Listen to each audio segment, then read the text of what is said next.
j'espère que vous allez bien. Bienvenue sur ta chaîne de Gracia Manucure. Aujourd'hui, je vais vous préparer les mikaté. Les mikaté de chez nous, donc de la RDC. Voilà. Alors, j'ai été chercher chez Colroy ma levure et ma farine parce que j'en avais plus à la maison. Donc, j'ai besoin de la farine fermentante, du lait, donc 1 litre de lait. J'ai aussi besoin de ma fameuse levure sèche de Brugman, du sucre cristallisé et du sucre vanille. J'utilise mon seau réutilisable pour faire tous les ingrédients à l'intérieur et faire attendre ma pâte.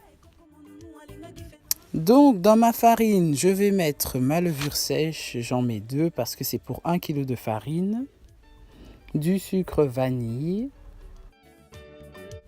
et je fais mélanger tout ça histoire que la levure pénètre partout. Ensuite je verse 500 g, donc la moitié de mon paquet de sucre d'1 kg, donc 500 g de sucre que je mets en partie sur la main. C'est histoire de savoir exactement ce qu'il en reste dans le sachet parce que je ne veux pas verser à la va-vite.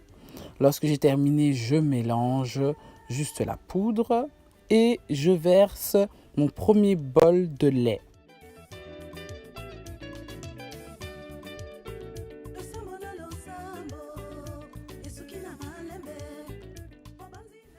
Mon second bol, c'est un bol d'eau tiède.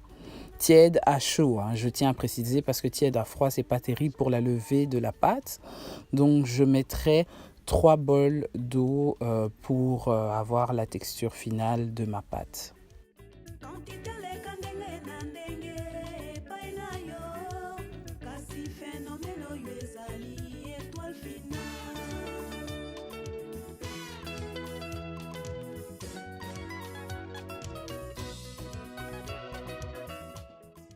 Alors vous me demanderez, mais Gracia, pourquoi tu ne mets pas les 3 bols de lait directement et puis tu tournes la pâte? Non, c'est très important de faire étape par étape. Donc tout doucement, lorsque je mélange, je prends le temps de mélanger la pâte, je prends le temps de mettre l'eau au fur et à mesure que la pâte change de texture pour obtenir au final ce résultat de pâte souple.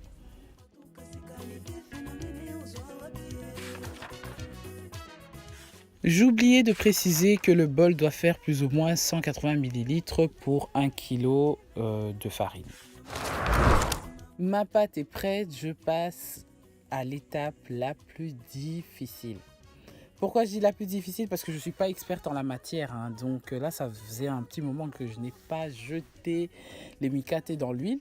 Donc du coup, voilà. Donc il faut vraiment avoir la technique pour faire la boule. Parce que la pâte doit être hyper souple, voire même semi-élastique pour jeter directement dans l'huile que vous préchauffez 10 minutes à l'avance. C'est très important, plus ou moins de 10 minutes à 190 degrés, il faut préchauffer l'huile pour que la pâte remonte. Dès que l'huile est prête, ça veut dire que la pâte doit remonter en moins de 5 secondes. Donc c'est important que vous faites préchauffer l'huile avant de lancer la boule de beignet.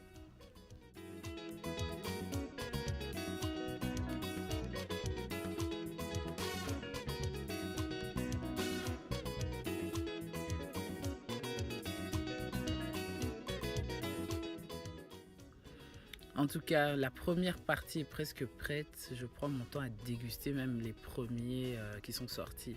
Donc malheureusement, j'avais utilisé la cuisson avant de faire les beignets il y a des bouts de chapelure sur mes beignets, c'est horrible. Enfin bon, c'est pas le plus important dans cette vidéo, mais en tout cas, au fur et à mesure du temps que vous jetez la pâte, normalement vous devez gagner la main. Moi j'ai ma petite queue dans certains beignets qui sont pas super uniformes. Alors, moi j'aime servir mes beignets avec mon CCML parce que je suis accro à ça, ça va super bien ensemble.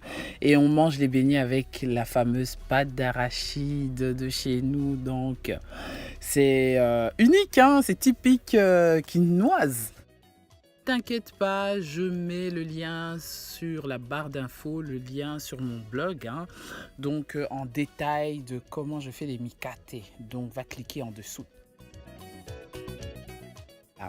J'espère que cette vidéo t'a plu et dans tous les cas, n'hésite pas à mettre un pouce si ça t'a vraiment plu et abonne-toi à la chaîne. Bisous!